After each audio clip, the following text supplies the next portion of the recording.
That's not your concern. Your concern is, how do I keep myself and my children safe? Go back and watch that whole thing. Obviously, content note for DV situations.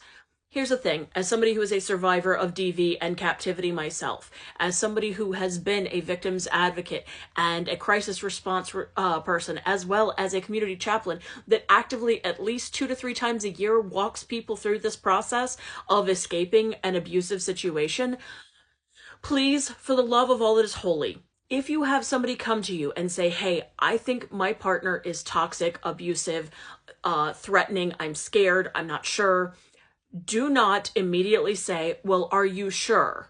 Are you sure? No, do not undermine them. For the love of everything that is holy, do not do what everyone else seems to do. A lot of these therapists, a lot of well-meaning friends and family, a lot of clergy do this shit. Don't do that to your friend, to your loved one, to your family member, to anyone in your community. If somebody tells you that they're feeling threatened, I don't care if what they tell you seems to be objectively small. There are signs. If this partner, regardless of gender, if this partner in question is controlling their money, is tracking them, if they feel like they're being haunted in their own house, this person is lurking, sitting in the dark, waiting for them, doing threatening things, if this person has broken their stuff, punched a wall, if this person has done any number of threatening gestures, including things like being in an argument and then going violently punching a punching bag like they wish that was the person, those are intimidation tactics.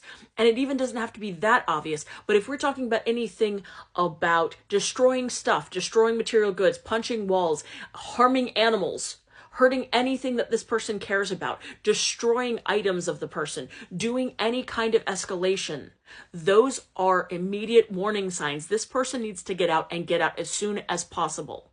Right? They need to be taken care of, themselves, their children, whatever animals are in the house. If you can, get out. And if you are a person helping someone, do not diminish the risk factors of somebody who's dealing with this. I can't even tell you the things I've seen as a victim's advocate, okay? I can't tell you the number of times people have been sent back into those situations, and they've not all ended well, okay? Because I had to stop doing some of this work because it caused more PTSD for me than I already had. Do not send people back into abusive situations. Do not tell them that they need to work on it with their partner, that they need to wait for their partner to go through these types of therapy, or they need to wait, or they just should give it a little bit more time, or distrust what they are saying about how they're feeling. Because abusive people make little things big things. And if you take those little things to only mean little things, you will diminish what's actually happening there and send somebody back in to a very, very dangerous environment. Please, for the love of all that is holy, do not do that. Do not diminish that. And if the person has already been hit, never send that person back in there. Do not. They are not going to stop. They are not going to end this. And the most violent time for a person who is going through this is when they decide to leave. The most dangerous time for a survivor is when they've decided to leave. The most dangerous, life-threatening time for a survivor is when they've decided to leave. Okay? I mean this with all of my heart.